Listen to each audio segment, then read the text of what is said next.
நல்ல தகப்பனே, எங்கள் சர்வ வல்லமை உள்ள ஆண்டவரே, இந்த அருமையான நேரத்திற்காக உமக்கு ஸ்தோத்திரம். உம்முடைய பாதத்தில் ஈடுபடாத நல்ல பங்கு உண்டு என்று நாங்கள் அறிந்திருக்கிறோம் ஆண்டவரே.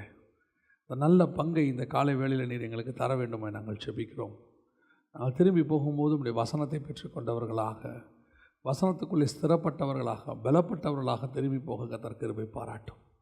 ஆசீர்வதியும், வழி நடத்தும், நீர் பேசும். எங்கள் ஆண்டவர் இயேசுவின் நாமத்தில் பிதாவே, அல்லேலூயா. யோவேல் தீர்க்கதரிசன புஸ்தகம் 2ஆம் அதிகாரம் 16வது வசனம். ஜனத்தை கூட்டுங்கள், சபையை பரிசுத்தப்படுத்துங்கள், முதியோரை சேருங்கள், பிள்ளைகளையும் பாலுண்ணுகிற குழந்தைகளையும் கூட்டுங்கள். மணவாளன் தன் அறையையும் மணவாட்டி தன் மறைவையும் விட்டு புறப்படுவார்களாக. இது எதை பற்றின வசனம் அப்படின்னா, சபை எடுத்துக்கொள்ளப்படுதலை பற்றி சொல்லப்பட்டிருக்கு. அதாவது தொடர்ச்சியாக ஒவ்வொரு சம்பவங்களாக நடைபெற்று கொண்டே இருக்கிறது. ஓசியா புஸ்தகம் தானியேல் தீர்க்கதரிசன புஸ்தகத்துக்கு பிறகு ஓசியாவிலிருந்து வரிசை கிரமமாக ஒவ்வொரு சம்பவத்தையும் பார்த்திங்கன்னா நடந்துக்கிட்டே வரும். இதில் சொல்லப்பட்டிருக்கிற ஒவ்வொரு விஷயமும் அடுத்து டைம் லைனில் நடந்துக்கிட்டு இருக்குது. ஓசியாவிலிருந்து யோவேல் வரைக்கும் நம்ம பார்த்துக்கிட்டே இருக்கிறோம். அவைங்களுக்கு நடுவில் சபை எடுத்துக்கொள்ளப்படுதலை பற்றியும் சொல்லப்பட்டிருக்கு. யோவேலில் சபை எடுத்துக்கொள்ளப்படுதல் இல்லை, அப்படி ஒரு சம்பவம்லாம் இல்லைன்னு சொல்கிறவங்களுக்கு மத்தியில் சபை எடுத்துக்கொள்ளப்படுதலும் இருக்குது. அதுக்கு தான் நம்ம காத்திருக்கிறோம். அதுக்கு தான் சபை உருவாக்கப்பட்டது. இல்லைன்னா சபை உருவாக்கப்பட வேண்டிய அவசியமே கிடையாது. சபை என்கிற காலம் ஒன்று உண்டு. அதுதான் இந்த புதிய ஏற்பாட்டு சபை. இது சுயாதீன பிரமாணம் அப்படின்னு சொல்லக்கூடிய புதிய ஏற்பாட்டு காலத்தில் நாம் இருக்கிறோம். அப்போ இந்த சபையை ஆரம்பித்ததுக்கு ஒரு காலம் இருந்துச்சு, நம்ம எல்லாருக்கும் தெரியும். பரிசுத்த ஆவியானவர் ஊற்றப்பட்டார் 2ஆம் அதிகாரம் அப்போஸ்தலர் நடவடிக்கைகளில். அதே மாதிரி இது எடுத்துக்கொள்ளப்படுவதற்கும் ஒரு காலகட்டம் உண்டு. எப்படி நியாயப்பிரமாணம் மலைக்கு மேலே ஆரம்பிச்சிச்சு, கொல்கத்தா மலையோடு முடிஞ்சிருச்சு. அதுக்கு பிறகு கிருபையின் பிரமாணம் மேல் வீட்டு அறையில் ஆரம்பிச்சிச்சு, இப்போ வரைக்கும் போயிட்டே இருக்குது. இது திருப்பி நமக்கு இயேசு கிறிஸ்து ஒலிவமலையில் இறங்குறதோடு என்ன செஞ்சிடும், முடிஞ்சிடும். இப்படி ஒன்று ஆரம்பிக்கிறதுக்கும் ஒன்று முடிக்கிறதுக்கும் நமக்கு என்ன இருக்குது, கணக்கு இருக்குது. அதே மாதிரி சபை எடுத்துக்கொள்ளப்படுவதற்கும் அப்படி ஒரு கணக்கு உண்டு.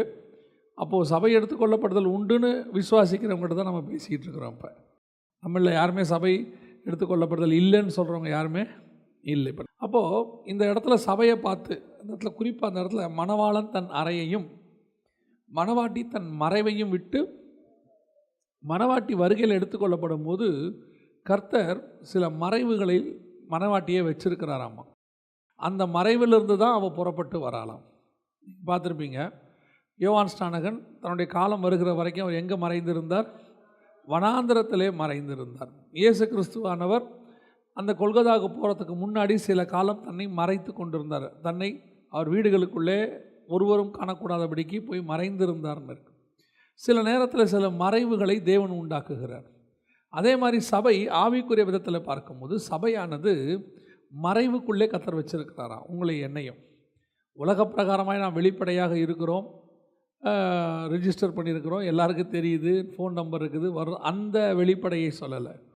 ஆவிக்குரிய மறைவு இது மறைவுனா என்ன அப்படின்னு கேட்டிங்கன்னா, ஒரு சேஃப்கார்டு. மறைவு என்பது ஒரு சேஃப்கார்டு, ஒரு பாதுகாப்புக்குள்ளே கர்த்தர் நம்மளை என்ன செஞ்சுருக்கிறாரு, வச்சிருக்கிறார். அந்த மறைவிலிருந்து தான் மணவாட்டி மணவாளனை பார்க்க புறப்பட்டு போகிறான். நான் சொல்கிறது உங்களுக்கு புரியுதா? மணவாட்டி மணவாளனை பார்க்க போகும்போது, சபை தேவனை பார்க்க போகும்போது நேரடியாக எங்கிருந்தோ வரல, அவள் ஒரு மறைவுக்குள்ளேருந்து வரா. அந்த மறைவு என்ன அப்படிங்கிறத நாம் இன்றைக்கி பார்க்க போகிறோம். மணவாளி தன் மறைவையும் விட்டு, இன்னும் ஒரு படி நம்ம வேறு விதமாக இதை சொல்லணுன்னா, மறைவில் இருக்கிற மணவாட்டி தான் புறப்பட்டு போக முடியும். புரியுதா உங்களுக்கு? அதாவது நல்லா படிக்கிறவங்க வெளியே இருப்பாங்க, உள்ளே இருந்தாலும் அந்த எக்ஸாமினேஷனுக்கு ஃபீஸ் கட்டி எக்ஸாம் டிக்கெட்டுன்னு ஒன்று வாங்கினவங்க இருக்கிறாங்க, ஹால் டிக்கெட். அதை வாங்கினவங்க தான் போக முடியும். அது ப்ரைவேட்டோ என்னமோ, ஆனால் அவங்க அந்த பர்டிகுலர் ப்ரொசீஜர் இருக்குது. அதே மாதிரி தான் சபைக்கும் கர்த்தர் சில ப்ரொசீஜர்ஸை வச்சுருக்கிறார். அப்படி இருக்கிறவங்க தான் வருகையில் என்ன செய்ய முடியும், போக முடியும். அதை தான் நம்ம எந்த மறைவுக்குள்ளே ஆண்டவர் வச்சிருக்கிறார், சபை எந்த மறைவுக்குள்ளே இருக்கிறது அப்படிங்கிறது தான் முக்கியம். முதலாவதாக உன்னத பாட்டின் புஸ்தகம் 2ஆம் அதிகாரம் 14வது வசனத்தை வாசிங்க. உன்னத பாட்டு 2:14 வாசிங்க. கண்மலையின் வெடிப்புகளிலும் சிகரங்களின் மறைவிடங்களிலும் தங்குகிற என் புறாவே, உன் முகரூபத்தை எனக்கு காண்பி. ஆண்டவர் மணவாளன் இந்த சபையை புறாவுக்கு ஒப்பாக ஓமையாக சொல்கிறார்.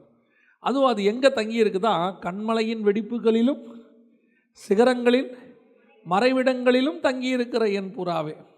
சில வசனங்கள்லாம் நம்ம சாதாரணமாக படிச்சுட்டு போயிடுறோம். அதுங்களுக்கு பின்னாடி இருக்கிற ஆவிக்குரிய அர்த்தம் நமக்கு தெரியாது. இப்போது ஒரு வசனம் இருக்குது, அவர்கள் கழுகுகளைப் போல புது பலன் அடைந்து செட்டைகளை அடித்து உயர எழும்புவார்கள். இது யாரை பற்றி சொல்லப்பட்டிருக்குது அப்படின்னு கேட்டிங்கன்னா, நம்ம சாதாரணமாக அந்த இடத்துல படிக்கும்போது அது இஸ்ரவேலர்களை பார்த்து சொல்லப்பட்ட மாதிரி இருக்கும். ஆனால் உண்மையிலே அங்கே என்ன இருக்குது, அவர்கள் புது பலன் அடைந்து அப்படின்னா பழைய பலன், சரீர பலன் மரித்து போய் அவர்கள் புது பலன் அடைந்து பரிசுத்தாவினால உயிர்த்தெழுதல் வல்லமையை பெற்று அந்த பலன் அடைந்து செட்டைகளை அடைத்து பறப்பார்கள். பரலோகத்துக்கு போகிறத வருகையில் எடுத்துக்கொள்ளப்படுகிற வசனம் அது. புது பலன் அடைந்து, அப்போ அவர்கள் செட்டைகளை அடித்து பறந்து போவார்கள்னா எதை குறிக்குதுன்னா, பரிசுத்தாவினாலே அவர்கள் மீட்கப்பட்டு சபை எடுத்துக்கொள்ளப்பட்டு மேலே போகிறத பற்றி இருக்குது. அப்போ இந்த சபையானது எங்கெங்கெல்லாம் ஆண்டவர் எப்படி எப்படிலாம் சபைக்கான வசனங்கள் வச்சுருக்கிறாருன்னு பார்க்கணும். புதிய ஏற்பாட்டு சபை உங்களுக்கு ஏற்கனவே நான் சொல்லியிருப்பேன்னு நினைக்கிறேன். இஸ்ரவேலர்களுக்கு என்ன கடமை அப்படின்னு கேட்டால், வேத வாக்கியத்தில் இயேசுவை பற்றி சொல்லியிருக்கோம். பழைய ஏற்பாட்டில் இயேசுவை பற்றி சொல்லியிருக்கோம். அதை கண்டுபிடிச்சி இயேசு வரும்போது அவரை தெரிஞ்சிக்க வேண்டியது இஸ்ரவேலருடைய வேலை. அதனால தான் இயேசு வரும்போது அவர் சொல்கிறார், வேத வாக்கியங்களை ஆராய்ந்து பாருங்கள், அவைகள் என்னை குறித்து சாட்சி கொடுக்கிறது. ஆனால் இவங்க என்ன பண்ணிட்டாங்கன்னு சொன்னால், வேத வாக்கியத்தை ஆராயாததுனால வந்து இயேசு நிற்கும் போது நமக்கு அவங்களுக்கு என்ன செய்யலை, இயேசுவை மேசியான்னு தெரியல. இப்போ நமக்கு என்ன வேலை அப்படின்னு கேட்டிங்கன்னா, சபை வருகையில் போவதற்கு தேவையானதும் சபைக்குரியதான காரியங்கள் அத்தனையும் வேத வாக்கியத்துக்குள் இருக்கிறது. இதை கண்டுபிடிச்சி வரும்போது சபை அதில் போயிடணும். எப்படி இஸ்ரவேலர்கள் வேத வாக்கியத்தை ஆராயாமல் இயேசுவை விட்டுட்டாங்களோ, அதே மாதிரி சபையும் வேத வாக்கியத்தை ஆராயாமல் வருகையை விட்டுறக்கூடாது. ஸோ ஆண்டவர் நமக்கு இந்த வேத வசனங்களுக்குள்ளே இதை வச்சுருக்கிறார். அதை எங்கே வேணால் வச்சுருப்பார். பழைய ஏற்பாட்டிலையும் இருக்கும், புதிய ஏற்பாட்டிலையும் இருக்கும். நமக்கு புதிய ஏற்பாட்டு மட்டும்தான், பழைய ஏற்பாடு இல்லை அப்படின்னு ஒரு குரூப் சொல்லுவாங்க. பழைய ஏற்பாட்டுக்குள்ளே புதிய ஏற்பாட்டு சபையை குறித்தும் அதனுடைய வருகையை குறித்தும் எடுத்துக்கொள்ளப்படுதல் குறித்தும் புதிய ஏற்பாட்டு சபையினுடைய மேன்மையை குறித்தும் புதிய ஏற்பாட்டு சபையினுடைய உடன்படிக்கையை குறித்தும் ஆண்டவர் நிறைய சொல்லி வச்சுருக்கிறார். நீங்கள் உட்காந்து அதை தியானிக்கணும். தியானித்தாதான் உங்களுக்கு அதனுடைய மேன்மை தெரியும். அப்போ தான் அது மேன்மை மட்டும் இல்லை, அப்போ தான் வருகையில் போகிறதுக்கு அது ஒரு ஃபார்முலா நமக்கு தெரியும் பாருங்கள். இல்லைன்னா என்ன செய்யாது, தெரியாது. இப்போ இந்த வசனம் இருக்குது, உன்னத பாட்டின் புஸ்தகம் 2ஆம் அதிகாரம் உன்னத பாட்டு 2:14 வாசித்தோம். கண்மலையின் வெடிப்புகளிலும் சிகரங்களின் மறைவிடங்களிலும் தங்கியிருக்கிற, எந்த மறைவில் தங்கியிருக்கிற புறாவே, மணவாட்டி தன் மறைவை விட்டு புறப்படுவார்களாக அப்படின்னு இருக்குது. எந்த மறைவில் முதலாவது மணவாட்டி இருக்கணும் அப்படின்னு கேட்டிங்கன்னா, கண்மலையின் வெடிப்புகளிலும் சிகரங்களின் மறைவிடங்களிலும் தங்கியிருக்கிற புறா. அப்போ மணவாட்டி முதலாவது எந்த மறைவுக்குள்ளே இருக்கணும், கண்மலையின் வெடிப்புக்குள்ளே சிகரத்தின் மறைவுக்குள்ளே இருக்கணும். அங்கே இருக்கிற மணவாட்டி சபை தான் புறப்பட்டு போகும். இப்போது யாத்ராகமத்தின் புஸ்தகம் 33ஆம் அதிகாரத்தில் 2 விதமான மக்கள் இருக்கிறாங்க. 2 விதமான ஆவிக்குரிய அனுபவம் அங்கே இருக்குது. இப்போது ஒரு சபை, இஸ்ரவேல் சபை மலைக்கு கீழே இருக்குது. இன்னொரு சபை, மோசே என்கிற சபை மலைக்கு மேலே இருக்குது. இப்போ மலைக்கு மேலே இருக்கிற அந்த மோசே ஆண்டவரை பார்த்து ஒரு கேள்வி கேட்குறாரு. 18வது வசனம் 33:18. அப்பொழுது அவன், உம்முடைய மகிமையை எனக்கு காண்பித்தருளும் அப்படின்னு சொல்கிறான். என்ன மகிமையை காண்பிக்கணும்? மோசே முதல்ல முச்செடியில் பார்க்குற மகிமையே பெரிய மகிமை. நம்மளாம் லைஃப்பில் அப்படி பார்க்க மாட்டோம் இல்லையா? நம்ம வாழ்நாளில் தேவன் அப்படி என்ன செய்யலை, பார்க்கல. மோசே முதல்ல முச்செடியில் பார்த்த மகிமையே உச்சபட்ச மகிமை தான் நம்மளை பொறுத்த வரைக்கும். ஆனால் அடுத்து பார்த்திங்கன்னா, மோசே மலையில் போய், சினாய் மலையில் போய் 40 நாள் தங்குறாரு. மேகம் மூடுது, அது ஒரு விதமான மகிமை. கர்த்தர் பேசுகிறார், எப்பேற்பட்ட அனுபவம் பாருங்கள். அதுக்கு அடுத்து மோசே கிட்ட கர்த்தர் சொல்கிறாரு, ஜனங்களுக்கு நான் நியாயப்பிரமாணம் கொடுக்க போகிறேன் உன் மூலயமா. அப்போ ஜனங்களுக்கு உன் மேலே என்ன வரணும், ஒரு மரியாதை, பயம் வரணும். அதுக்கு நான் என்ன செய்கிறேன், என்னுடைய வல்லமையெல்லாம் கொண்டு வந்து காட்டுறேன். அப்போ ஜனங்க உனக்கு பயப்படுவாங்கன்னு ஒரு மகிமை வந்து இறங்குது மலைக்கு மேலே. இடி முழக்கங்களும் மின்னல்களும் ஏற்படுது. அப்படி மேகம் வந்து இறங்குது. அதை பார்க்கும்போதே ஜனங்க என்ன செய்கிறாங்க, பயப்படுறாங்க. ஆனால் மோசே அது மேலே ஏறி அதுக்குள்ளே போனான்னு இருக்குது. இது எப்பேற்பட்ட மகிமை பாருங்கள். இப்படி மகிமையோடைய ஸ்டாண்டர்ட் இன்க்ரீஸ் ஆகிட்டே இருக்குது மோசேக்கு. ஆனால் இன்னும் அவனுக்கு அது என்ன ஆகலை, திருப்தி ஆகலை. இல்லை, கர்த்தர்கிட்ட இன்னும் ஒரு மகிமை இடம் இருக்குது, இன்னும் கொஞ்சம் மகிமைக்குள்ளே போகணும். எனக்கு தெரிஞ்சு நான் உங்களுக்கு ஒரு விஷயம் சொல்கிறேன். ஆவிக்குரிய வாழ்க்கையில் உங்களுக்கு சாட்டிஸ்ஃபேக்ஷன் ஒன்று வந்துச்சுன்னா உங்களுடைய ஆவிக்குரிய வாழ்க்கை அங்கே முடிவடைகிறதுன்னு அர்த்தம். திருப்தி மட்டும் வரவே கூடாது. எதில் திருப்தி வரணும்? உலக பிரகாரமான ஆசீர்வாதங்களில் திருப்தி வரணும். போதும் என்ற மனதுடன் கூடிய தெய்வ பக்தியே மிகுந்த ஆதாயம், அது இங்கே தான் வரணும். எதில் திருப்தி வரக்கூடாது தெரியுமா? இன்னும் உங்கள் முகத்தை பார்க்கணும், இன்னும் உங்கள் சத்தத்தை கேட்கணும், இன்னும் வெளிப்பாடுகளை பெற்றுக்கொள்ளணும்.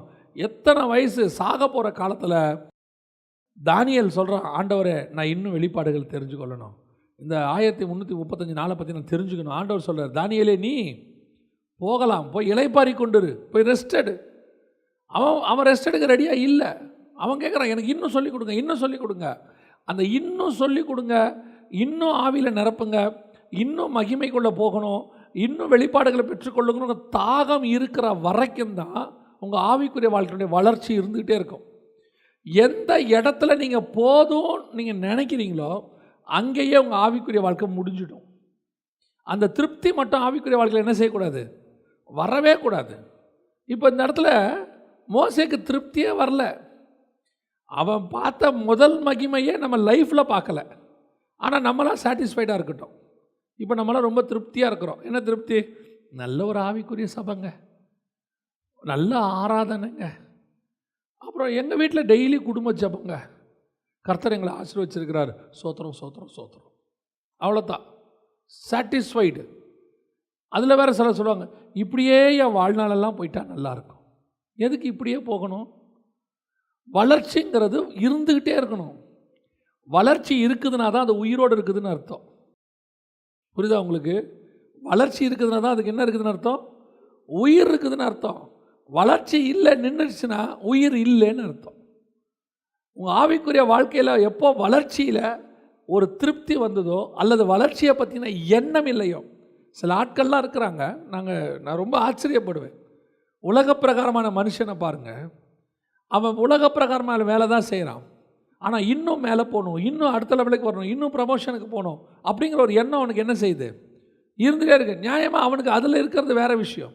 ஆனால் உங்களுக்கு எனக்கும் சில ஆவிக்குரியவங்களாம் பார்த்துருக்குறேன், அப்படியே அவங்க சாட்டிஸ்ஃபைடு. அவங்க இருக்கிற இடத்துல இந்த அளவுக்கு போதுங்க, இதுவே கடைசி வரைக்கும் கண்டினியூ ஆச்சுன்னா போதும். உனக்குன்னு ஆண்டவர் வச்சுருக்கிற முடிவை நீ பார்க்கணும். என்னென்ன வச்சுருக்கிறாரோ எல்லாத்தையும் பார்த்துடணும். ஆண்டவரே சொல்லணும், போதும்பா அவ்வளோதான், ரெஸ்டெடு, போய் இளைப்பாரி கொண்டுரு, அப்படி சொல்கிற இடத்துக்கு வரணும். மோசே பாருங்கள், இன்னும் கேட்குறான், இன்னும் மகிமையை காக்கணும். அப்போ தான் மோசேக்கு மகா பெரிய வெளிப்பாடு கிடைக்கிது. ஆண்டவர் சொல்கிறாரு, நீ இப்போ வரைக்கும் கேட்டதெல்லாம் பழைய ஏற்பாட்டோடைய பிரமாணம் தான் உன் மூலியமாக கொடுத்த. இப்படி என்ன கேட்குற தெரியுமா? என்ன பார்க்கணுன்னு கேட்குற, என் மகிமையை பார்க்கணுன்னு கேட்குற. என் மகிமையை நீ பார்க்கணுன்னா அதுக்கு ஒரு ப்ரொசீஜர் இருக்குது. அந்த இடத்துல ஆண்டவர் சொல்கிறார் பாருங்கள், அந்த ப்ரொசீஜரை 19 வசனம். அதற்கு அவர், என்னுடைய தயையெல்லாம் நான் உனக்கு முன்பாக கடந்து போக பண்ணி கர்த்தருடைய நாமத்தை உனக்கு முன்பாக உச்சபட்ச மகிமையை பார்க்கணுன்னா உங்களுக்கு ஃபஸ்ட்டு அந்த மகிமை உங்களை கடந்து வரும்போது, அந்த மகிமை உங்களை ஒன்றும் பண்ணாமல் இருக்கணும்னா அந்த நாமம் ரொம்ப அவசியம். ஒரு நாமம் அவசியம். பழைய ஏற்பாட்டில் அந்த நாமம் யாருக்குமே என்ன செய்யலை, தெரியாது. கேட்குறவனுக்கு கூட தெரியாது. கேட்குறவன்ட்டெல்லாம் சொல்லிடுவார், அது அதிசயம்.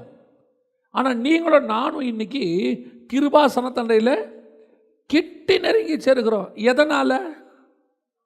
இயேசு கிறிஸ்துங்கிற நாமத்தினால. அந்த நாமம் மட்டும் இல்லைன்னா உங்களுக்கும் எனக்கும் கிட்ட போகிறதுக்கு வாய்ப்பே இல்லை, கிட்ட போக முடியாது. ஏன்னா தேவனுடைய மகிமை அப்பேற்பட்டது. பிரதான ஆசாரியன் ஆட்டுக்குட்டின் ரத்தத்தை எடுத்துகிட்டு போனாலே அடி வாங்குறவங்களாம் இருக்கிறான். உள்ளே போனால் ஒன்றுமே இல்லாமல் உள்ளே போகிறோம். நம்மக்கிட்ட இருக்கிற ஒரே எஃபெக்ட் என்ன தெரியுமா? இயேசு கிறிஸ்துவினுடைய நாமம் என்கிட்ட இருக்குது. அந்த நாமத்தினால நான் போகும்போது எனக்கு எல்லா மரியாதையும் கிடைக்குது. நான் கொல்லப்பட வேண்டியவன் தான், ஆனால் என்கிட்ட ஒன்று இருக்குது, அந்த நாமம் என்னை கொல்லாமல் பத்திரமா பார்த்துக்குது. ஆண்டவர் சொல்கிறாரு, நீ என்னை பார்த்த நீ செத்த, நீ சாகாமல் இருக்கணும்னா ஃபஸ்ட்டு உனக்கு ஒன்று தெரியணும். என்ன தெரியணும்? என் நாமத்தை தெரியணும். அதுவும் சொல்கிறார், என் தயையெல்லாம் மொத்த தயையும் கடந்து போக பண்ணி. ஏன்னா உலகத்தையே மீட்கிற நாமம் அந்த நாமம். டோட்டல் உலகத்தை காப்பாற்ற போகிற நாமம். அதாவது யூதர்கள் சில வார்த்தைகளை சொல்ல மாட்டாங்க. அதாவது ரொம்ப ரேராக தான் சொல்லுவாங்க. காரணம் என்னென்னா, அதை அவங்க அவ்வளோ பரிசுத்தமாக பாதுகாப்பாங்க. தேவனுடைய நாமம், சீயோனுங்கிறது தேவனுடைய நாமம், அந்த எல்லோஹிம், அப்புறம் பரலோக ராஜ்யம், இதெல்லாம் அவங்க ரொம்ப கேஷுவலாக யூஸ் பண்ணிட மாட்டாங்களாம். காரணம் அதெல்லாம் அவங்களுக்கு அவ்வளோ ப்ரீஷியஸ். ஆனால் நீங்களும் நானும் இயேசுங்கிற நாமத்தை எதுக்கெல்லாம் யூஸ் பண்ணிக்கிட்டு இருக்கிறோம்? இல்லை, கீழே உட்காந்து மேலே ஏந்திரிக்கும் போது கால் வராட்டி இயேசுவே, முட்டி வலிக்கலாம். மேலேருந்து கீழே உட்காரும் போது இயேசுவே. இதை நாம் எப்படி எடுத்துக்கிறோம்? எதுக்கு எடுத்தாலும் இயேசுன்னு நம்ம சொல்கிறோம். நல்லது தான், அதை நான் அதை குறையாக சொல்லலை. ஆனால் அந்த நாமத்தினுடைய பவர் எப்பேற்பட்டது தெரியுமா? ஒரு முதலமைச்சரை உங்களுக்கு ஒரு விசிட்டிங் கார்டு கொடுத்துருக்குறாரு. இந்த கார்டை கொடுங்க, தமிழ்நாட்டுக்குள்ளே எங்கேயும் ஒன்றை தடுக்க மாட்டான். அப்படியா? ரொம்ப சந்தோஷங்க அப்படின்னு சொல்லிவிட்டு அந்த கார்டை எடுத்துக்கிட்டு போய் 10 ரூபா வாட்டர் பாட்டிலுக்கு கொடுத்தா எப்படி இருக்கும்? இல்லையா? வாட்டர் பாட்டில் கிடைக்கும், அந்த கார்டை பார்த்தோன்னு கொடுத்துருவாங்க. ஐயோ, இந்த கார்டை இந்தாங்க, மரியாதையோடு கொடுப்பான். ஆனால் மற்றவன் நினைப்பான், இது எவ்வளோ பெரிய கார்டு, இது ஒரு 10 ரூபாய்க்கு யூஸ் பண்ணி தெரியுது அப்படின்னு நினைப்பான். ஆனால் உண்மையிலே அந்த நாமம் ரொம்ப பவர்ஃபுல். இப்போ சொல்கிறாரு பாருங்க, வாய்ப்பே இல்லை, பார்க்குறதுக்கு வாய்ப்பே இல்லை, சாக போகிறவன், அந்த சாக போகிறவனை காப்பாற்றுறதுக்கு ஒரே ஃபஸ்ட்டு நான் ஒன்று, நீ இதை சொல்லிவிடு. எது? என் நாமம். ரெண்டாவது, எவன் மேல் கிருபையாக இருக்கிற சித்தமாக இருப்பேனோ அவன் மேல் கிருபையாக இருப்பேன், எவன் மேல் இரக்கமாக இருப்பேன் சித்தமாக இருப்பேனோ. ஏன் இந்த வார்த்தையை இங்கே இருக்குன்னு சொல்கிறாருன்னா, அந்த நாமம் எப்படி வெளிப்பட போகுதுன்னா, கிருபையும் இரக்கமும் நிறைந்தவராய் அவர் வெளிப்பட்டார். இயேசு எப்படி வெளிப்பட்டாரா? கிருபையும் இரக்கமும் நிறைந்த. இந்த இடத்துல வசனம் சொல்லுது, எவன் மேல் கிருபையாக இருக்க சித்தமாக இருப்பேனோ எவன் மேல் இரக்கமாக இருக்க சித்தமே இரு. ஏன்? இந்த கிருபையும் இரக்கமும் சேர்ந்தாதான் அந்த நாமம். இந்த நாமம் வரும்போது கிருபையும் இரக்கமும் வந்துடும். அது உன்னை சாகடிக்காது, அது உன்னை சாகடிக்காது. பத்திரமா பார்த்துக்கோ. ஸோ முதல்ல ஒரு ஷீல்டு போட்டார் சாகாமல் இருக்கிறதுக்கு. ஃபயர்மேன் உள்ளே போகும்போதெல்லாம் ஒரு ட்ரெஸ் இருக்குது, நம்ம ஊரில் இல்லை, வெளிநாட்டில் இருக்குது. அந்த நெருப்பு அவங்கள பாதிக்காமல் இருக்கிறதுக்கு என்ன பண்ணியிருப்பாங்க? அந்த ட்ரெஸ்ஸை போட்டு நெருப்புக்குள்ளேயே நடப்பாங்க. தைரியமாக போப்பா, நெருப்பு ஒன்று என்ன செய்யாது, ஒன்றும் செய்யாது. அது மட்டும் பத்தாது, அடுத்த ஆண்டவர் சொல்கிறாரு, இதோ என் அண்டையில் ஒரு இடம் உண்டு, நீ அங்கே கண்மலையில் நில்லு, என் மகிமை கடந்து போகும்போது நான் உன் கண்மலையின் வெடிப்பிலே வைத்து நான் கடந்து போக மட்டும் என் கரத்தினால் உன்னை மூடுவேன். கண்மலையில் நில்லு, அது பிரச்சனை இல்லை, அது ஒரு இடம், கண்மலையில் நிற்கிறது ஒரு இடம்.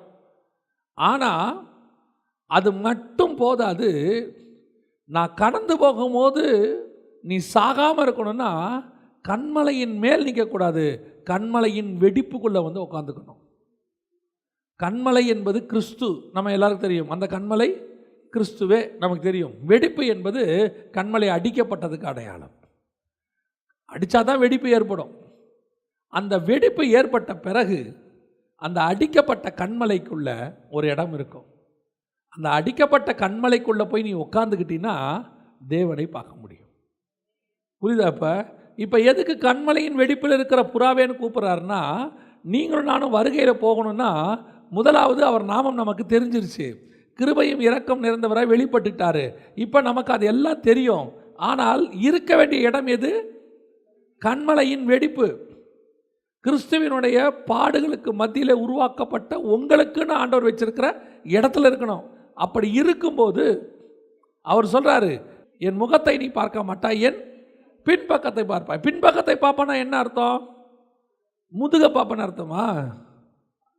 அதோடைய ஸ்பிரிச்சுவல் மீனிங் என்னென்னா, நான் கடந்து போகும்போது எனக்கு முன்பக்கம் ஒன்று இருக்குது. நான் எரிச்சல் உள்ள தேவன், என்னை கண்ட ஒருவரும் உயிரோடு இருக்க முடியாது, பாவத்தை பார்க்க மாட்டாத சுத்த கண்ணன். ஆனால் நானே பின்னாடி வருவேன். எப்படி வருவேன்? கிருபையும் இரக்கம் நிறைந்தவராய் வருவேன். அதை நீ பார்க்க முடியும், அந்த இயேசுவை நீ பார்க்க முடியும், அந்த மகிமையை நீ பார்க்க முடியும். இவன் என்ன கேட்டான்? இப்போது மகிமையை பார்க்கணும், அந்த மகிமையை நீ பார்க்க முடியும். அந்த இயேசு கிறிஸ்துவை, வரப்போகிற இயேசு கிறிஸ்துவை பார்க்கணுன்னாலே உனக்கு இது தேவைப்படுது. எவ்வளோ பெரியதான இடம் அந்த இடம், இப்போது எவ்வளோ முக்கியமான ஒரு இடம்.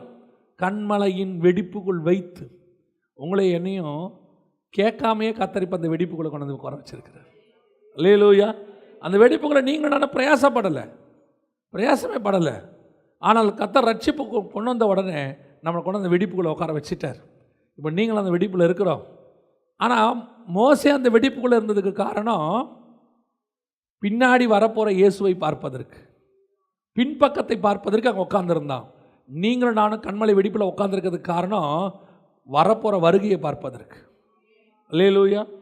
அப்போ வரப்போகிற வருகையை பார்க்கணுன்னா நீ அந்த வெடிப்பில் தான் இருக்கணும். இல்லாவிட்டால் அந்த வருகையில் நீங்கள் போக முடியாதுன்னு அர்த்தம். அந்த வெடிப்புக்குள்ளே உட்காராட்டி மோசேவால் பின்னாடி வர இயேசுவை பார்க்க முடியாது. அந்த கண்மலையின் வெடிப்பில் அந்த புறா இல்லாவிட்டால் பின்னாடி வரப்போகிற வருகையை நீ பார்க்க முடியாது. ஏன்? வெடிப்புக்குள்ளே இருக்கிற புறாவைத்தான் கர்த்தர் சொல்கிறாரு, உன் முகரூபத்தை காண்பி. அவங்கள் தான் புதுபெல் அடைந்து மேலே பறந்து போவார்கள். அப்போ நீங்களும் நானும் முதலாவது மறைவு எது? கண்மலையின் வெடிப்புக்குள்ளே, சிகரங்களின் மறைவிடங்களிலே நாம் இருக்கிறோமா? இன்றைக்கி கர்த்தர் நமக்கு வச்ச ஒரு மறைவு இருக்குது, அது உள்ளே இருக்கணும். அதான் சேஃபஸ்ட் பிளேஸ். நிறைய பேருக்கு இந்த கண்மலையின் வெடிப்புக்குள்ளே இருக்க பிடிக்கல. அதாவது கர்த்தர் உங்களை ஒரு இடத்துல வைக்கிறாருன்னா கண்டிப்பாக சில ரெஸ்ட்ரிக்ஷன்ஸ் இருக்கும். இப்போ யோசித்து பாருங்கள், மலைக்கு மேலே ஏறுறதே கஷ்டம். கண்மலைக்கு மேலே வந்தாச்சு, அதுக்குள்ளே ஒரு வெடிப்பு இருக்குது. நான் இங்கே உட்காந்துட்டா எனக்கு யாருமே தெரியாது. இப்போ ஆண்டவர் சொல்கிறாரு, நீ யாரையாவது பார்க்கணுமா என்ன பார்க்கணுமா? எல்லாரையும் பார்க்கணுன்னா மலைக்கு மேலே ஏறு, என்ன பார்க்கணுன்னா மலைக்கு உள்ளே இறங்கு, வெடிப்புக்குள்ளே வா, அப்போ தான் நீ என்ன பார்க்க முடியும். இன்றைக்கி நாம் வெடிப்புக்குள்ளே வந்தால் அவரை பார்க்க முடியும், வருகையை பார்க்க முடியும். ஆனால் இன்றைக்கி நம்ம வெடிப்புக்குள்ளே வர விரும்பலை. இஸ்ரவேல் ஜனங்க மாதிரி மலைக்கு மேலே நிற்க விரும்புகிறோம், எல்லாரும் பார்க்குற இடத்துல விரும்புகிறோம், புகழடைய விரும்புகிறோம், ஃபேம் அடைய விரும்புகிறோம். ஆண்டவர் சொல்கிறார், மறைவுக்குள்ளே இரு, அது உள்ள மறைஞ்சிரு. உன்னை உயர்த்துறது, உன்னை ஜனங்களுக்கு பிரோஜனமாக மாற்றுறது கர்த்தர் கையில் இருக்குது. புதிய ஏற்பாட்டை பொறுத்த வரைக்கும் நல்லா தெரிஞ்சுக்கொள்ளுங்க, புகழடைவதற்காகவோ பணம் அடைவதற்காகவோ இந்த ஊழியத்திலேயே நாம் பயன்படுத்துகிறது இல்லை. அப்படி ஒரு அவசியமும் இல்லை. இதில் என்ன புகழ் அடைய போகிறோம்? நம்ம என்ன புகழ் அடைய போகிறோம்? உலக பிரகாரமாக புகழ் அடைஞ்சவெல்லாம் என்ன செஞ்சிட்டான்? இன்றைக்கி ஒரு பெரிய டான்ஸர், அவன் செத்துருவான், நாளைக்கு அவனை விட பெரிய டான்ஸர் ஒருத்தர் வருவான். ஒரு பெரிய பொலிட்டீஷியன், அவர் செத்துருவார், இன்னொரு பொலிட்டீஷியன் வருவார். அலெக்சாண்டருங்கிற மகா அலெக்சாண்டர், அவர் யாரை பார்த்து வந்தார்? கோரேஸை பார்த்து அவரை மாதிரி வரணும்னு நினச்சார். கோரேஸ் செத்துட்டார், அலெக்சாண்டர் வந்தார். அலெக்சாண்டர் செத்துட்டார், இன்றைக்கி எவ்வளோ பேர் வந்துட்டாங்க. அவ்வளோதான். இதான் உலகம். உலக பிரகாரமாக புகழடைகிறவனுக்கே ஒன்றும் இல்லை. அந்த மாயை, அதுதான் உலகத்தின் மாயை. அதை பார்த்துக்கிட்டு இங்கே இருக்கிறவனும் அதே மாதிரி புகழடையணும்னு ஆசைப்படுறான். பிரசங்கியார்களுக்கெல்லாம் ஒரு ஆசை, பிரசங்கம் முடிஞ்ச உடனே பிரசங்கம் எப்படி இருக்குது, ரிசல்ட், அந்த பிரசங்கம் நல்லா இருக்குது அப்படின்னு 4 பேர் வந்து பிரோஜனமாக இருக்குது, பிரோஜனமாக இருந்துச்சு, நல்லா இருந்துச்சு அப்படின்னு சொன்னால் ஒரு திருப்தி. அப்பாடா, இதுவுமே ஒரு வகையான புகழுக்கான ஆசை தான்.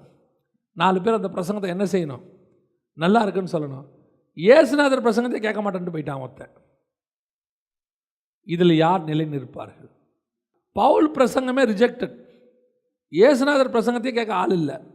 ஒரு இடத்துல கேட்குறான். இதை பற்றிலாம் அவங்க கவலைப்பட்டிருப்பாங்கன்னு நினைக்கிறீங்களா? ஐயோ, இன்றைக்கி பிரசங்கம் எடுபடலையே, எந்த பாயிண்டில் மிஸ் பண்ணியிருப்போம், நம்ம இதை விட நல்ல பாயிண்ட்டை நாளைக்கு சொன்னால் எப்படி இருக்கும்? இப்போ பவுல் சொல்கிறாரு, நான் பிரசங்கம் பண்ணேன் அத்தனை பட்டணத்தில், பிரசங்கம் ஃபெயிலியர், அதுவும் நான் ரொம்ப ஞானமாக பண்ணியிருக்கிறேன். இப்போ சொல்கிறாரு, இனிமேட்டு இந்த ஞானமெல்லாம் வேண்டாம், சிலுவையில் அறையப்பட்ட இயேசுவையே நான் பிரசங்கம் பண்ண போகிறேன். நான் பிரசங்கம் ஃபெயிலியர் ஆனோன்னா அடுத்து நான் என்ன யோசிக்கணும்? இதை விட பெட்டராக எப்படி பண்ணலான்னு யோசிக்கணும். பவுல் சொல்கிறாரு, பிரசங்கம் ஃபெயிலியரா? என்ன காரணம்? நம்ம ரொம்ப அறிவாக யோசிச்சிட்டோம் போல், இனிமேட்டு ரொம்ப அறிவாலாம் யோசிக்க வேண்டாம், இயேசுவை பற்றி சொன்னால் போதும். இப்போ ரிசல்ட்டுங்கிறது என் பிரசங்கத்துக்கு இல்லை, என் பிரசங்கத்தினுடைய மேன்மைக்கு அல்ல. ரிசல்ட் என்பது ஆத்ம ரட்சிப்பின் கையில் இருக்கிறது. ஒன்றுமில்லாத பிரசங்கத்தில் 10,000 பேரை ரட்சிக்க வைக்கவும் அவரால் முடியும். பயங்கரமாக பாயிண்ட்ஸ் எல்லாம் எடுத்துகிட்டு போய் அப்படி நின்று பேசும்போது அத்தனை பேரும் அப்படியே உட்காந்து உருன்னு பார்த்துன்னு இருப்பான். என்ன பேசுகிறாருன்னே தெரியலையே. நமக்கே தோணும், இது என்னவா இருக்கும், ஏன் எல்லோரும் இப்படி உட்காந்துருக்கான் அப்படின்ட்டு. போகும்போது எல்லாம் சொல்லுவாங்க, என்னடாச்சு அவன் சொல்லும் போது தெரியும் அது நல்லா இல்லை. அதாவது நாம் என்ன நினைக்கிறோம் பிரசங்கத்துக்கு, நான் எப்பவும் நினைக்கிறேன், அதனால நீங்கள் எதுவும் ப்ரிப்பேரே பண்ணாமல் போகணும்னு அர்த்தம் கிடையாது. Prepare your self. உங்களை நீங்கள் எவ்வளோக்கு எவ்வளோ தேவனோட வச்சுக்கிறீங்கன்னு பாருங்கள். உங்களை எவ்வளோ பயன்படுத்தணும்னு அவருக்கு தெரியும். இந்த பிரசங்கத்தில் எவ்வளோ பயன்படுத்தணும், அடுத்த பிரசங்கத்தில் எவ்வளோ பயன்படுத்தணும், இந்த மீட்டிங்கில் எவ்வளோ தீர்க்க தரிசனம் வரணும், அடுத்ததில் என்ன, எல்லாம் ஆண்டவருக்கு தெரியும். அதை ஆண்டவர் செஞ்சுட்டு போகிறாரு. நான் போய் நிற்க வேண்டிய வேலை தான் என்னுடையது. இன்னும் சொல்லப்போனால் நம்மெல்லாம் ஒரு கீ கொடுத்த பொம்மை மாதிரி ஏஞ்சி நின்னோம்னா பரலோகம் பயன்படுத்திட்டு போயிட்டே இருக்கோம். அல்லேலூயா. ஆனால் பரலோகம் சொன்ன இடத்துல உட்காரணும். நம்மளால் உட்கார முடியாது பாருங்கள். நமக்கு அந்த கண்மலை வெடிப்புக்குள்ளே இருக்க முடியாது பாருங்கள். என்னங்க இங்கே போய் உட்கார வச்சுருக்கீங்க, இவ்வளவும் போய் இவ்வளோ இடத்துல உட்காந்து மலைக்கு மேலே ஏறி வந்து இங்கே உட்கார வச்சுருக்கீங்களே, இங்கே உட்காந்தா தான் தேவனை பார்க்க முடியும். இல்லைங்க, இங்கே உட்காந்தா தேவனை பார்க்கலாம், வேறு எதையுமே பார்க்க முடியாது. என்னால் ஆமாம், எதையும் பார்க்க முடியாது, வேறு எதையும் பார்க்கக்கூடாது. தேவனை பார்க்கணுன்னு நினைக்கிறவனுக்கு உலகத்தை பார்க்க முடியாது, உலகத்தை பார்க்கணுன்னு நினைக்கிறவனுக்கு தேவனை பார்க்க முடியாது. எதை பார்க்கணுன்னு நீங்கள் தான் டிசைட் பண்ணிக்கணும். மோசேக்கிட்ட வந்து உட்காந்த பிறகு மோசே சொல்கிறான், நான் அந்த நல்ல மலையை பார்க்க ஆசையாக இருக்கிறேன். ஏன் அந்த நல்ல மலை? அந்த மலையில் தான் ஒரு வெடிப்பு இருக்குது, அந்த வெடிப்பில் தான் இயேசுநாதர் வருவார். அந்த மலை தான் மறுரூப மலை. அங்கே போய் உட்காந்த உடனே அடிக்கப்படுகிற காரியத்தை குறித்து இயேசுநாதர் வந்து பேசுவார் அவங்ககிட்ட. கண்மலையின் மலையே வந்து அவர்கிட்ட பேசும்.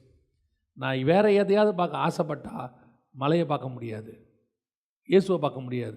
இயேசுவை பார்க்கணும்னு ஆசைப்பட்டுட்டா வேற பார்க்க முடியாது. அப்போ நீ இருக்க வேண்டிய இடம் கண்மலை வெடிப்பு. எனக்கு புகழ் அடையணும், பேர் அடையணும், அப்படி ஆகணும், இதெல்லாம் கொஞ்சம் ஓரம் வச்சுட்டு நான் எப்போ உங்களை பார்ப்பேன் ஆண்டவரே, எப்போ உங்கள் மகிமையை நான் பார்ப்பேன், இதுலேயே தான் நம்ம தாட் இருக்கணும். இப்படியே தான் ஓடிட்டுருக்கணும். அதனால் மற்ற காலம் நடக்காதா? கீழே ஆண்டவர் எல்லாத்தையும் கரெக்டாக பார்த்துப்பார். மோசே போய் கண்மலை வெடிப்பில் உட்கார்ந்த உடனே இஸ்ரவேலர்களெல்லாம் அடுப்பெரிக்காமல் விட்டுருவானா? இஸ்ரவேலர்கள் சாப்பிடாமல் விட்டுருவானா? இஸ்ரவேலர்கள் அதுக்கப்புறம் தண்ணி குடிக்காமல் விட்டுருவானா? அவனுக்கு நடக்க வேண்டியதெல்லாம் கரெக்டாக ஆண்டவர் செஞ்சுக்கிட்டே இருப்பார். பல நேரங்களில் நாம் தான் நம்மளை அதிக பேர்டன் ஆக்கிறோம். நான் இல்லைன்னா எப்படி, நான் இல்லாட்டி இந்த வீடே நடக்காது. ஒரு சில ஆட்கள் பார்த்திங்கன்னா எல்லா வேலையும் இழுத்து போட்டுட்டு செய்வான். அதை ஒரு டீம் ஒர்க்கே பண்ண மாட்டான். எல்லா ஒர்க்கும் நான் தான் எல்லா இடத்துலையும் பார்த்தீங்கன்னா அவன் நிற்பான். எனக்கு அந்த மாதிரி ஆட்களை பார்க்கும்போது ஏன் இவங்க இப்படி எல்லாத்தையும் இழுத்து போட்டுக்கிட்டு செய்கிறாங்க? எல்லா ஒர்க்குமே டீம் ஒர்க். அவங்களோட எண்ணம் இல்லைன்னா நான் இல்லாட்டி நடக்காது, நான் இல்லாட்டி பெஸ்ட்டாக இருக்காது, நான் இல்லாட்டி நல்ல அவுட்புட் இருக்காது. ஆண்டவர் சொல்கிறார், நீ அதை அப்படியே விட்டுட்டு எங்கிட்ட வா. நீ இருக்கிறதுனால தான் சரியாக நடக்க மாட்டேங்குது. நீ எங்கிட்ட இரு, உன்னை கொண்டு செய்ய வேண்டியதெல்லாம் தானாக நடக்கும். பல நேரங்களில் கண்மலை வெடிப்பில் உட்கார சொல்லும்போது நம்ம என்ன செய்ய மாட்டேங்கிறோம்? உட்கார மாட்டேங்கிறோம். அங்கே உட்காரு, வரப்போகிற கிறிஸ்துவை நீ பார்க்க முடியும். நீங்கள் வரப்போகிற இயேசுவை சந்திக்கிறதுக்கு பயங்கரமாக பிரயத்தனம் பண்ணுறோம், பயப்படுறோம். ரொம்ப சிம்பிள். ஆண்டவர் சொல்லார், அந்த கண்மலை வெடிப்பில் உட்கார். அங்கே இருக்கிற புறா தான் வருகையில் போகும். அல்லேலூயா. இன்றைக்கி சபை கர்த்தருடைய பிரசன்னத்துக்குள்ளே இருக்கா, மகிமைக்குள்ளே இருக்குதா? நாம் எல்லாமே சபைக்குள்ளே இருக்கிறோம். ஆனால் சபையுடைய கர்த்தருடைய மகிமை ஒன்று சபையில் வீசுது. மோசே கூடாரத்துக்குள்ளே போகிறாரு, ஆனால் உள்ளே என்ன வீசுது? தேவனுடைய வார்த்தையின் வல்லமை வீசுது. அந்த வல்லமை அவன் முகத்தில் பிரகாசிக்குது. அந்த பிரகாசத்துக்கு நடுவில் இருக்கிற மனவாட்டியை தான் கர்த்தர் கூட்டிகிட்டு போகிறார். வெளியே இருக்கிறவன் மூடிடுவான், அவன் வரமாட்டான். நீங்கள் நல்லா கவனிச்சு பாருங்கள். கானானுக்குள்ளே மோசே சொன்ன ஒருத்தன் கூட போகல. மோசே சொன்னார்ல, ஆண்டவரே இவங்கெல்லாம் கண்டிப்பாக என்ன செய்யணும், போகணும்னு. 2 பேர் தான் போனான், எவனும் போல. ஆனால் மோசே போயிட்டார். மோசே கானானுக்குள்ளே ஆவியில் போயிட்டார். கண்மலை மேலே போய் உட்காந்து அந்த ஆண்டவரோட மருவமலையில் பேசுகிறார். அப்போ மோசே இந்த பிரசன்னத்துக்குள்ளே இருந்ததுனால தான் அங்கே போக முடிஞ்சிச்சு. இந்த பிரசன்னத்துக்குள்ளே போக முடியாதவன் எவனுமே என்ன செய்யலை, அங்கே போக முடியல.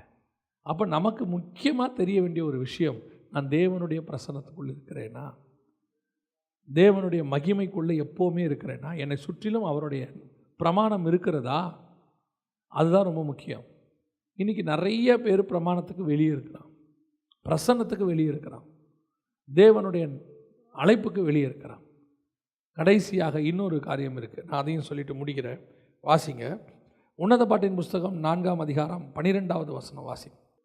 நீ சபையை பார்த்து ஆண்டவர் சொல்கிறாரு, அடைக்கப்பட்ட தோட்டமும் மறைவு கட்டப்பட்ட நீரூற்றும். அடுத்த மறைவு மணவாட்டி தன் மறைவிலிருந்து புறப்படுவாளாக அப்படின்னு இருக்குது இல்லையா?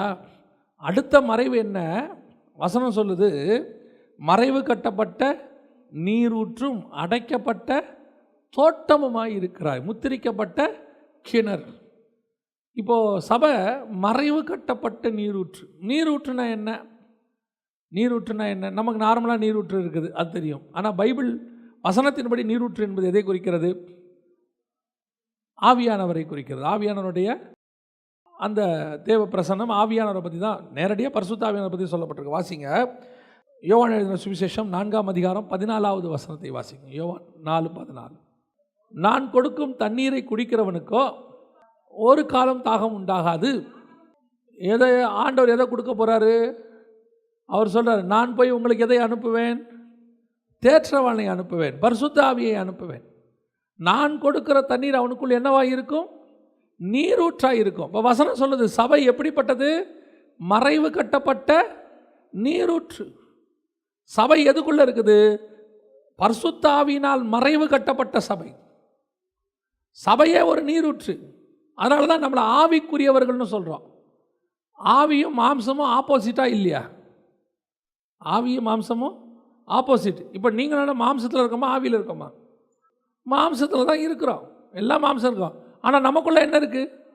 ஆவியானவர் இருக்கிறார். அதனால் இப்படி நம்ம என்ன சொல்கிறோம்? ஆவிக்குரியவர்கள்னு சொல்கிறோம். விசுவாசிக்கிறதுனால நமக்கு பேர் என்னது? விசுவாசிகள்னு சொல்கிறோம். அப்போ மறைவு கட்டப்பட்ட நீரூற்றுனா என்ன? மறைவு கட்டப்பட்ட ஆவிக்குரியவர்கள், மறைவு கட்டப்பட்ட ஆவிக்குரிய சபை. இது மறைக்கப்பட்ட ஆவியானவருக்குள்ளே இருக்கணும் அந்த சபை. நீரூற்று உள்ளே இருக்குது, ஆனால் இதுக்கு ஒரு மறைவு இருக்கிறது, ஒரு லிமிட் ஆண்டவர் செஞ்சு வச்சிருக்கிறார். உங்களுக்கு தெரியும், தண்ணி வருது, 10 லட்சம் கன அடி வருது. ஆனால் ஒரு டேம்னு ஒன்று கண்டிப்பாக என்ன வேணும்? இருக்கணும். ஆறு ஓடுது, 2 பக்கம் என்ன வேணும்? கரைன்னு ஒன்று இருக்கணும். இருந்தால் தான் அது அதுக்குள்ளே ஓடும். இல்லைன்னா கரை புரண்டு ஓடுச்சுன்னா வெள்ளம், ஜனங்க க்ளோஸ் ஆயிடுவாங்க. அப்போ எல்லாத்துக்கும் ஆண்டவர் என்ன பண்ணி வச்சிருக்கிறாரு? ஒரு கரைன்னு ஒன்று வச்சிருக்கிறார். அதே மாதிரி பரிசுத்த ஆவியை பெற்றுக்கொண்ட நமக்கும் ஆவியானவர் நமக்கு என்ன வச்சிருக்கிறாரு? ஒரு லிமிட்.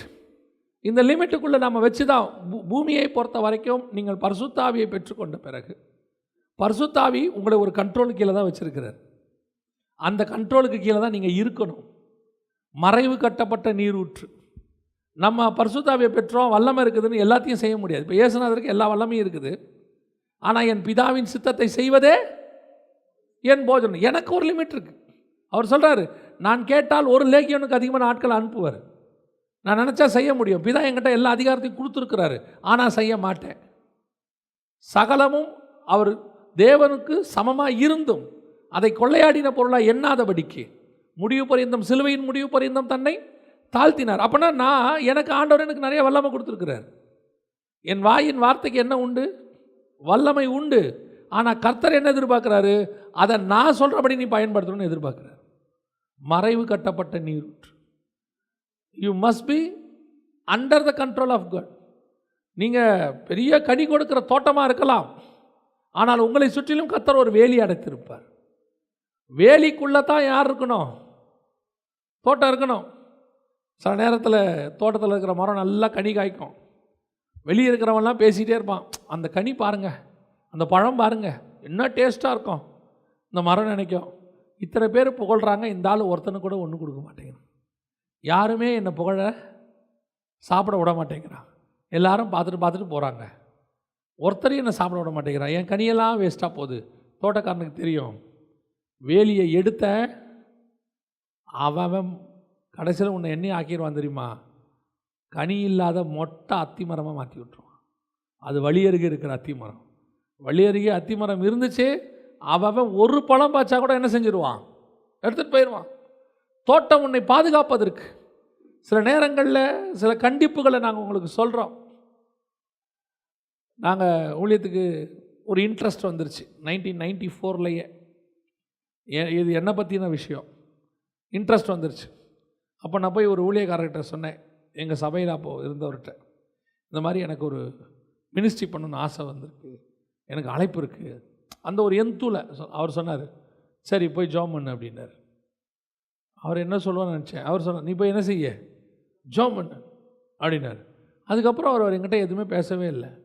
எனக்கு ரொம்ப டிஸ்கரேஜ் ஆகிடுச்சு. என்னடா அவர் ஒன்றுமே சொல்ல மாட்டேங்கிறாரு. அவருக்கு தெரியுது பையன் இப்போ எப்படி இருக்கிறான், துள்ளி குதிக்கிறான், இதோடு விட்டா பையன் எல்லாம் நாசமாக்கிடுவான்.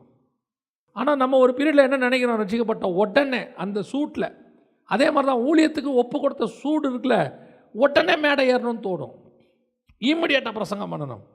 அவங்களுக்கு தெரியும் பையன் நாலா பக்கமும் ஷார்ப்பு கார்னராக இருக்கிறான். இந்த கார்னரெல்லாம் என்ன செய்யணும், உடச்சி பையனை கூழாங்கல்லாம் மாற்றினா தான் அது கோலியாத்தை வீழ்த்தும். இவன் கூழாங்கல் ஆக்கணும்னா கார்னர்லாம் என்ன செய்யணும். அப்போ சில நேரத்தில் நமக்கு அது கஷ்டமாக இருக்கும். என்னடா நம்மளை இப்படி பண்ணுறாங்களே, வேலை வாங்குறாங்களே. நான் கூட பரவாயில்ல, நடராஜ முதலியார்னு ஒருத்தர் பாட்டெல்லாம் பாடுவார் ரொம்ப நல்லா. அவர்கிட்ட ஒருத்தர் வந்து கேட்டாராம், ஒரு சாட்சியில் சொல்லியிருந்தாங்க. கேட்டாராம், ஐயா ஒரு பையன், வாலிப பையன், ஐயா கர்த்தர் என்னை ஊழியத்துக்கு அழைத்திருக்கிறார், நான் உங்ககிட்ட ஊழியத்துக்கு வரலான் இருக்கேன் அப்படியே பார்த்து சிரிச்சாராம். ஏன் சிரிக்கிறீங்க, ஊழியம் கன்ஃபார்மாக ஆண்டவர் சொல்லிட்டாரான்னாராம். சொல்லிட்டார். போய் 5 வருஷம் வாயை மூடிட்டு போய் ஜோம் பண்ணுங்கன்னாராம். 5 வருஷம் கழிச்சு வா.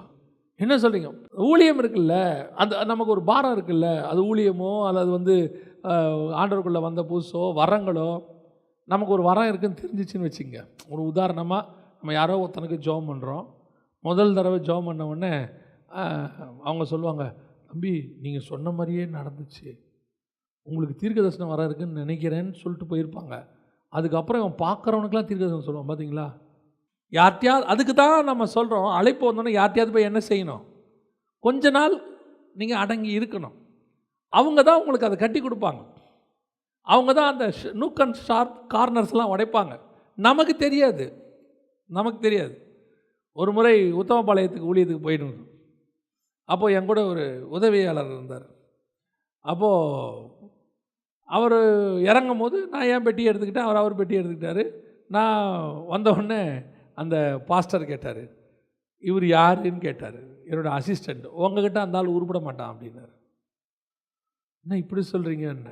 அவர் சொன்னார், முதல்ல அவனை சீசன் ஆக்குங்க, நீங்கள் அவனை சீசன் ஆக்கிற வேலையே செய்யவே இல்லைன்னாரு. அப்புறம் தான் உட்காந்து அவர் எனக்கு சொல்லி கொடுக்குறாரு, உங்ககிட்ட ஒரு ஆள் ஆண்டவர் ஏன் கொடுக்குறாருன்னா அவனை நல்ல ஊழியக்காரன் ஆக்கிறதுக்கு இல்லை, சீசன் ஆக்கிறதுக்கு. நல்ல ஊழியக்காரனை கர்த்தர் மாற்றிப்பார். கர்த்தர் ஊழியத்தில் எடுத்து பயன்படுத்தி அவனை பெரிய ஊழியக்காரனை மாற்றிடுவார். நீ அவனை ஊழியக்காரனாக மாற்றாத, நீ என்னவோ மாற்று, சீசனாக மாற்று. அதுக்கு தான் அவனை கொடுத்துருக்குறேன். அப்போ தான் எனக்கு புரியுது, ஓ நாம் வந்து நல்ல ஊழியக்காரன் ஆக்கணும்னு நினச்சிக்கிட்டு இருக்கிறோம். இல்லை, சீசன் ஆக்கணும். அந்த சீசன் ஆக்கிற ப்ராசஸுக்கு பேர் தான் மறைவு கட்டப்பட்டது. அவங்ககிட்ட இருக்கிற பெருமையை உடைக்கணும். நம்மகிட்ட இருக்கிற பெருமையை உடைப்பாங்க. ஆண்டவர் உடைப்பார், கண்டிப்பாக உடைப்பார். சில காரியங்களை செய்வார். ஆனால் நீ நீர் ஊற்று. ஆண்டவர் சொல்கிறார், நீ இது உள்ள அடங்கிடு, தண்ணி இதுக்குள்ளே தான் இருக்கணும், அடக்கணும். இல்லை நான் நதியாய் பாயணுமே நமக்கு ஆசை இருக்கும். துள்ளி குதித்து பாஞ்சு நான் வந்து பல ஊர்களுக்கு தாக்கம் தீர்க்கிற ஒரு ஜீவ தண்ணீரை நீங்கள் அடைத்து வைத்திருக்கிறீங்களே. ஆண்டவர் சொல்ல, இருக்கட்டும்பா, பரவாயில்ல, எனக்கு எல்லாம் தெரியும். சில நேரத்தில் அந்த பாரம் எந்து ஆகும்போது சில சொல்லுவாங்க, காலம் முடிவடைய போது, இன்னும் ஆண்டவருக்கு நான் எதுவுமே செய்யலை. ஆண்டவர் தெரியும், உன்னை அதனால தான் சும்மா வச்சுருக்கிறேன். நீ வந்தினா என்ன ஆகும், உன்னை ரெடி பண்ணி தான் கூட்டிகிட்டு வரணும். பல நேரங்களில் இந்த மறைவு கட்டப்பட்ட நீரூற்றுக்குள்ளே இருக்கிறது தான் கர்த்தர் எதிர்பார்க்கிறதான மறைவு. மணவாட்டி தன் மறைவை விட்டு எப்போ புறப்படணும் தெரியுமா? பரிசுத்த ஆவிக்குள்ளே அவர் இருக்கணும், அந்த நீரூற்றுக்குள்ளே அவர் இருக்கணும். பல நேரங்களில் நம்ம நீரூற்றுக்கு வெளியே ஓடி வந்துடுறோம், அப்படியே எல்லையை தாண்டுறோம். அது ஆண்டவருக்கு பிடிக்காது. எப்போவுமே யூதாஸ் இயேசுவோடையே இருந்திருந்தான்னா பிரச்சனை இல்லை. பாருங்கள், அவன் நடுவில் போய் எங்கே யாரை பார்த்துட்டு வந்தான்? பரிசேயரை போய் பார்த்துட்டு வந்தான், ஆசாரியனை பார்த்துட்டு வந்தான். அதனுடைய விளைவு அவனுக்கு தனக்கு வைக்கப்பட்ட அந்த மேன்மையை இழந்து போனான்னு வசனம் சொல்லுது. சில நேரத்தில் எந்துவாக நம்ம பண்ணுற ஒரு விஷயம், எதை வேணால் நீங்கள் செய்யுங்க, ஆனால் கர்த்தருக்கு சித்தத்துக்கு உட்பட்டு செய்யுங்க. அதுதான் கர்த்தர் எக்ஸ்பெக்ட் பண்ணுறார். அதுதான் கர்த்தர் எதிர்பார்க்கிற எதிர்பார்ப்பு. அல்லேலூயா. நம்ம ஜெபம் பண்ணலாமா எல்லாரும்? வேதம் சொல்லுகிறது, மணவாட்டி தன் மறைவை விட்டு புறப்படுவாளாக. மணவாட்டிக்குன்னு சில மறைவை கர்த்தர் வச்சிருக்கிறார். முதலாவது, அவள் கர்த்தருக்குள்ளே மறைந்திருக்கிறவளாக, கண்மலையின் வெடிப்புக்குள்ளே மறைந்திருக்கிறவளாக. கண்மலைக்கு மேலே நிற்கக்கூடாது. அவன் முதல்ல கண்மலைக்கு மேலே தான் நின்னான். அப்போ ஆண்டவர் சொல்கிறாரு, மலைக்கு மேலே இல்லைப்பா, அங்கே ஒரு வெடிப்பு இருக்குது, அது உள்ளே இறங்கி வா. இன்னைக்கு மேலே நிற்கிற அனுபவத்துக்கு தான் எல்லாரும் விரும்புகிறாங்க. வெடிப்புனா உள்ளே வரணும், இறங்கி வரணும், உள்ளே வந்து உட்காரணும் வெடிப்புக்குள்ளே. ஊழியத்தில் மேடையில் பிரசங்கம் பண்ணுறது ரொம்ப ஈஸி. தேவ சமூகத்திலேருந்து காத்திருந்து வசனம் வாங்கிறது தான் கஷ்டம். மேலே ஏறி பாட்டு பாடுறது ஈஸி. ஆனால் அந்த பாட்டில் மகிமை இருக்கிறதுக்காக போய் தேவ சமூகத்தில் காத்திருக்கிறது தான் கஷ்டம். நீ அங்கே காத்திருந்தால் தான் உன் பாட்டில் இங்கே மகிமை வெளிப்படும். கீபோர்டு ஈஸியாக வாசிச்சிடலாம், யார் வேணாலும் ப்ராக்டிஸ் இருக்கிறவெல்லாம் வாசிக்கலாம். ஆனால் கண்மலை வெடிப்புக்குள்ளே இருக்கிறவன் வாசித்தா தான் கர்த்தர் அவன் மதியில் கடந்து போவார். சபைக்குள்ளே தேவன் உலாவுகிறவன் மாறணும்னா டேலண்ட் உள்ளவன் பத்தாது, கண்மலை வெடிப்புக்குள்ளே இருக்கிறவன் இருக்கணும். அவன் கண்மலை வெடிப்புக்குள்ளே இருக்கிறவன் இருந்தால் தான் கர்த்தர் அங்கே வருவார். மலைக்கு கீழே இருக்கிறவங்களுக்காக கர்த்தர் வரல, மலைக்கு மேலே நிற்கிறவனுக்காக கர்த்தர் வரல. கண்மலை வெடிப்புக்குள்ளே இருக்கிறவன் தான் வரப்போகிற கிறிஸ்துவை பார்த்தான். அதே மாதிரி தான் நீங்களும் நானும் அந்த கண்மலையின் வெடிப்புக்குள்ளே, அடிக்கப்பட்ட இயேசு கிறிஸ்துவினுடைய பாடுகளுக்குள்ளே, கிருபாசனத்தில் கிட்டி நெருங்கி சேர்ந்தாதான் அந்த வருகையில் போக முடியும். கடைசியாக மறைவு கட்டப்பட்ட நீரூற்று. உனக்குள்ள ஆவியானவர் நிறைய தாளந்தை கொடுத்துருக்கிறாரு, ஆனால் அதுக்கு ஒரு லிமிட் வச்சிருக்கிறார். உனக்கு தான் அது, ஆனால் உன்னோடதை மட்டும்தான் நீ செய்யணும். நீரூற்று மறைவை தாண்டி போனினா நிறைய பேருக்கு அது அழிவாக மாறிடும். மறைவு கட்டப்பட்ட நீரூற்று. கர்த்தர் உங்களுக்கும் எனக்கும் எல்லாருக்கும் எல்லைகளை குறித்து வச்சிருக்கிறார். நமக்கு ஆசை இருக்குது, அப்படி செய்யணும் இப்படி செய்யணும்னு. ஆனால் ஆண்டவர் உனக்கும் எனக்கும் என்ன வச்சாரோ அதை தான் நம்ம செய்யணும். அதை மீறி போகும்போது தான் வாழ்க்கையில் பிரச்சனை, சோதனை, குறைவுகள், வறுமை எல்லாம் ஏன் வருது? கர்த்தர் வச்ச மறைவை தாண்டி போனதுனால வருது. ஒப்பு கொடுப்போமா தேவ சமூகத்தில்? ஆண்டவரே, நான் மறைவு கட்டப்பட்ட ஒரு நீரூற்றாக, கர்த்தருடைய சித்தத்தை செய்கிற ஒரு மகனாக, கர்த்தருடைய விருப்பத்தை செய்கிற ஒரு மகளாக மாத்திரம்தான் இருக்கணும். ஆண்டவரே, என் இஷ்டப்படி என் வாழ்க்கை நடக்கவே கூடாது. அப்படி இருக்கிற அந்த மணவாட்டியை பார்த்து தான் கர்த்தர் சொல்கிறாரு, மணவாளன் தன் அறையையும் மணவாட்டி தன் மறைவையும் விட்டு புறப்படுவார்களாக. இந்த மலையிலிருந்து எடுத்துகிட்டு போய், கண்மலை வெடிப்புலேருந்து எடுத்துகிட்டு போய் ஆண்டவர் உன்னை சீயோன் மலைக்கு பக்கத்தில் வைக்க போகிறார்.